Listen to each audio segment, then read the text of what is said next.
Your hand? Testujemy herbatkę z koki, a to Well, jest... leave it here. Okay. What is it? Can you... Coffee seeds, right? Toasted coffee, covered with chocolate. Aha, So you okay. can have it here, but Okay, we'll try. normally,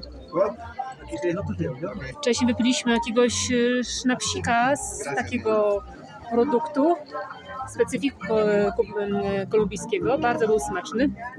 Thank you.